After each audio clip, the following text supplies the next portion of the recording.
where I have been entrusted with the responsibility of taking our national team, our ladies national team, to the upcoming assignments. It is a great honor. It is something that I really look forward to.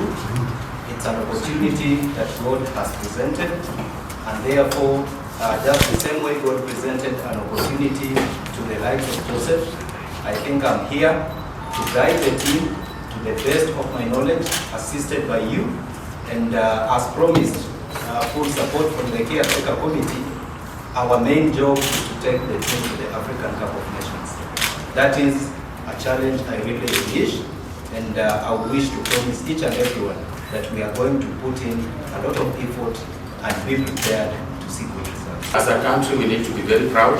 The Caretaker Committee have taken certain decisions that are very good for football in this country. Under the chairmanship of Justice Retired Aaron Regera, the Caretaker Committee approved a logistical support fund of 300,000 to both men Premier League and women Premier League teams.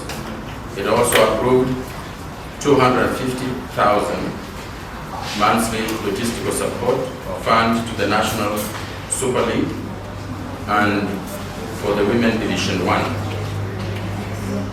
The other part that we feel proud, because as a country, we have to start feeling proud of our investment in soccer and in our sporting talents. As a Caretaker Committee has committed fund as follows to Division 1 and Division 2 football clubs. We have waived the player card fees of 500 shillings for Division 1 and 2.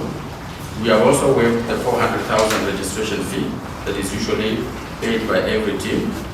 Also, the Caretaker Committee pays referees, and that is the central part of the question.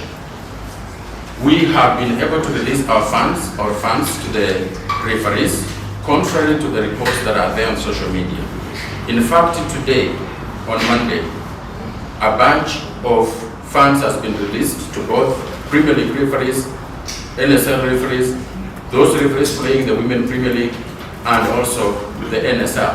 We have released the funds, and by Thursday, they should have received that funds. Those who bank with Cooperative Bank, by today evening or tomorrow morning, they should be able to receive their money. We have no question or worry about paying our referee because we have a good plan. After we pay this, they should expect another batch of payment in 1.5 weeks. So we have no issues with the referees. We pay our referees. We are very proud of what we are doing to support talent in our country.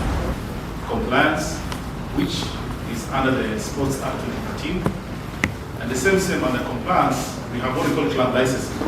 These are a FIFA regulatory and a FIFA CAF regulatory. Club compliance is a mandatory practice, whereby once you're in the sports register, you can be identified as a club, not a briefcase club. You can know who you are, your locations, which league are you playing. And it's through club compliance, once you have a certificate from the registrar, that is your voting card. Usually that is your voting card. So we've already released a communication to all clubs. Another communication will come through print press, the local dailies. And we understand that some clubs have already started complying and getting to the registrar. Some of them who are not able to understand, they are calling us, we are taking them through that process. And we are compelled to ensure that all clubs who are participating in leagues should be compliant. And there's a time frame that has been communicated to all the clubs. We also wanted the country to know, and everybody to know, through the decision of the Caretaker Committee, we equally fund men Premier League club and women Premier League club. Also before, the referees used to be paid different amounts for playing women Premier League matches, for officiating women Premier League matches versus men.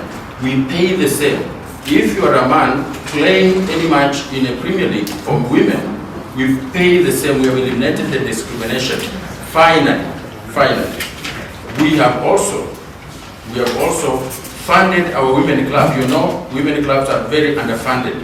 We have increased the level of funding for the women clubs.